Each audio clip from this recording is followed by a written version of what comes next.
welcome to Tea and Biscuits, and thank you very much for tuning in for another episode. Another special one this week as we continue with the prep work to the rolling road. Why have I got my crash helmet on? Why have I got the steering wheel in my hand? Because it ain't going anywhere soon. It ain't going anywhere soon. But please, make sure you subscribe, press the button below, grab a seat, have a tea and a biscuit, and enjoy this week's episode of Tea and Biscuits.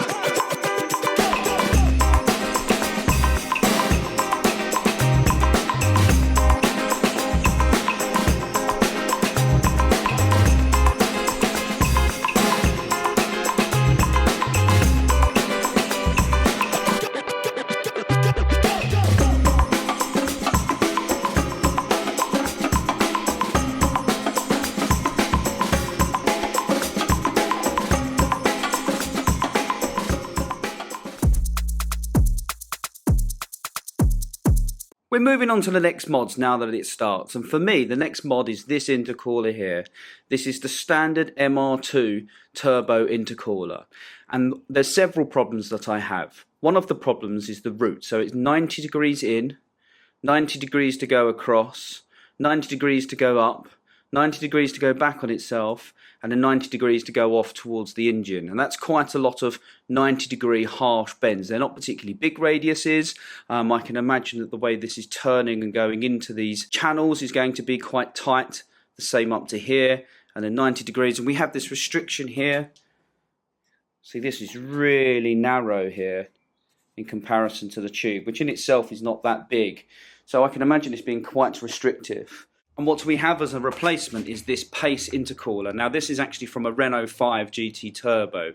So you can see that the top inlet and outlet are already set to 45 degrees. So it means we're going to have a bigger radius as we go 45 degrees from the silicon hose, which will be a 45, 45 made by there, a huge chamber then for this air to come down.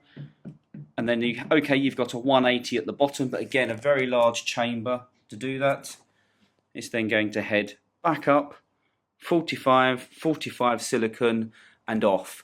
And I just think that's going to be a lot neater. The other benefit of going for this narrower, thicker core, the thicker core is going to improve the efficiency, but the width of this being slimmer means that this pipework here can go across.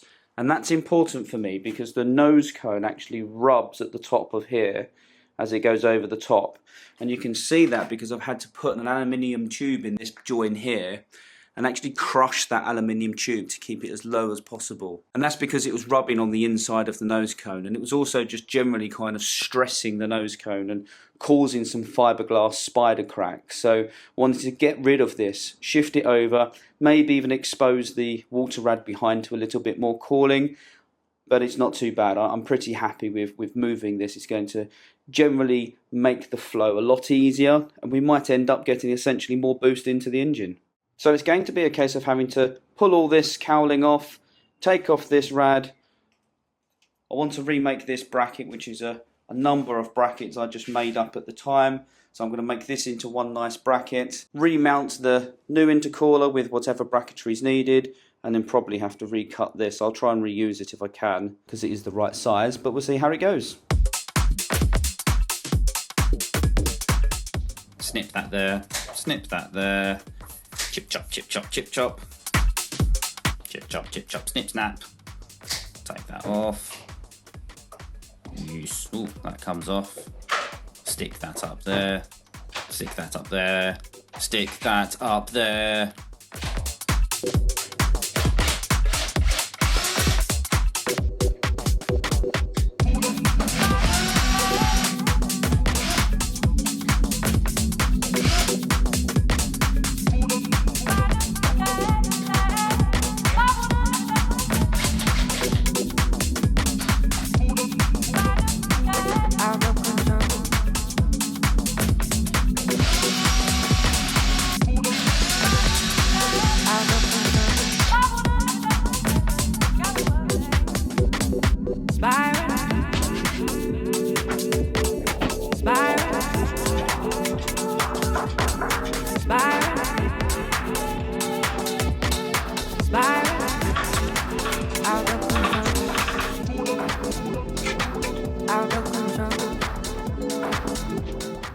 This is one of my favourite tools. Look how long that extension bar is for a quarter-inch. So good to be able to get down into places. And this is an example. I need to get all the way down to there. Look at that. Does it nicely. I'm just going to extend it a little bit more with a little 100mm extender.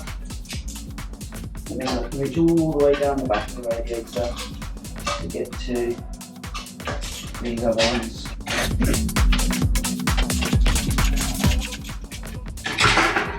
Until it falls off the extender.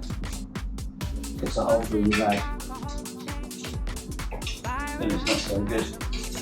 Then it's not my favourite tool.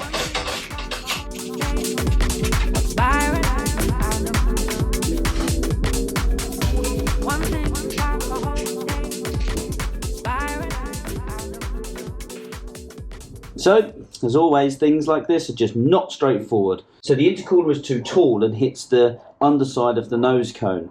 I can't drop the intercooler down because then the outlets are in the way of the radiator. I can't easily drop the radiator and the intercooler down because the outlet and inlet of the radiator clash the chassis. So what I'm currently looking at doing is dropping the radiator down by a couple of inches and towards me an inch. And what that's going to do is help a little bit with the water inlet and outlet and give us enough headspace for the intercooler to fit. I might also just have to change this angle slightly. But basically it's all new brackets for the radiators and repositioning. And even then, it still might not work. It was never going to be straightforward. I'm just always an optimist. Always an optimist, think it's going to work. It'll be all right. How have I said it? Easy peasy. It never is. It never is. So I've had to take a lot more off to really understand what I need to do and how can I fit this new intercooler on. This here is pretty much the setup that I was looking for. Obviously the oil rad is not on, that's just sitting up here somewhere for now, but that's got plenty of space to sit in this gap here. Intercooler sitting here, and basically what I've done is I've shifted it over, down and forward. Now it's sitting more upright, it's sitting further over, and mainly it's sitting further down. You'll also spot here that I'm thinking about remounting the AccuSump upwards, and then the Rotrex one will just sit in front of that on another bracket. And I was just checking the height of this. Oh god, tripping over the old one. But no, it does fit quite nicely underneath. So I'm quite happy with this. The main problem I've got now is actually trying to mount it. Got a mounting lug here. So lug here goes onto this screw here. So need to get some sort of solid bracketry here. This is another lug here. Luckily this is quite tight, but it fits around the edge. We've got this gap to make up, and then down the bottom the lugs were all the way down at the bottom there and come up and underneath the radiator, so they're not so bad. The Rotrex oil cooler hasn't moved, that's just sitting down there. This is going to sit nice and tight here, and the oil one will be the same. Whew. Now it's a bit of fabrication time.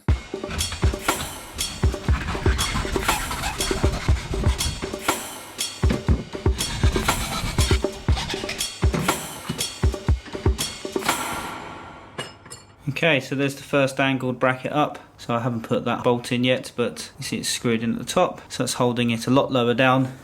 Just it from the other side here. See, it's just bent up. Had to do a little access hole on the back there to be able to get through to it. Yeah, pretty happy with that. Okay, so cracking on here, I've just mirrored the other bracket. So it's basically exactly the same as the other side. It's just mirrored. I'll tidy up some sharp edges, etc. That's it, it's pretty much there. So on to the next one.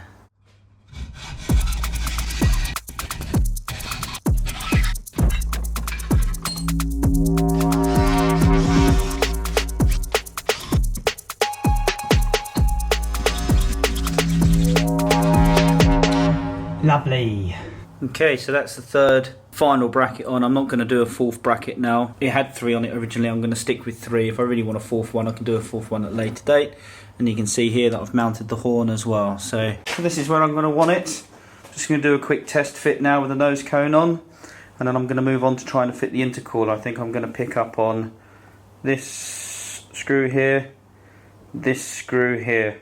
And I'm also going to take a look at the oil rad, because the oil rad's going to sit here, intercooler in the middle. Right, let's see how the nose cone fits. Just holding the nose cone on place. We can see here that we've got some good space down at the bottom there.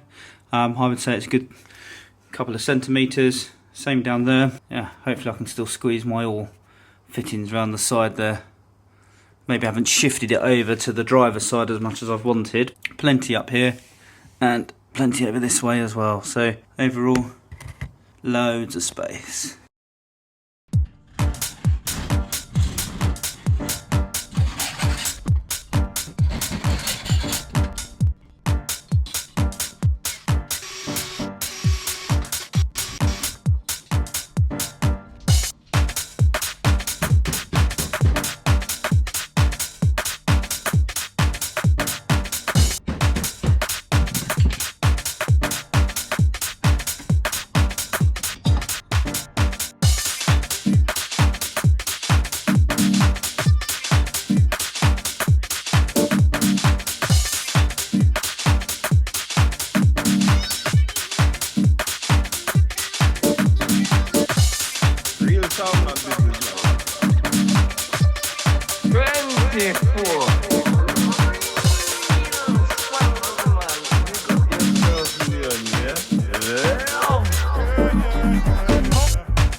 When I'm making these brackets, I try and make them as big and bulky as possible, because I don't really know what I can trim off until afterwards. So just keeping this bracket nice and big so I can get access to it, bolt it in other ways if I need to, and then I'll trim it down and make it look pretty later on. Nice and easy. Temp bracket there on the oil cooler, just to see how the lines are. It's very tight, but we're good. Plenty of clearance there. This one was the one that was actually rubbing before, so moving this down and slightly across has definitely worked. Yeah, there is some clearance there, you can just about see it, but it's very tight. And again, we're good on the other side. So the intercooler is going to sit, you know, pretty much in the middle, I would have thought, allowing some water cooling to go on this side. Intercooler and radiator, oil and water, and obviously the Rotrex ones down the bottom there. Just for completeness, you can see the difference in the radiators, the intercoolers. So that's the thickness in core. Must be twice as thick, I would say. It is obviously a little bit smaller, but actually the core's pretty much the same size. So I should be gaining a lot more cooling, and it's a smoother path. Just notice though, this has only just got basically a couple of pegs at the bottom. So need some rubber bungs for that to sit onto. I can feel the 3D printers coming out to play again. So that's just going to drop on into some bungs, and then really just the pipes at the top are going to hold it on. So it's not very well secured in, but should drop down. Pipes will hold it into place. It's not very heavy. Weighs about the same as this one really. But yeah, not too bad. So let's carry on.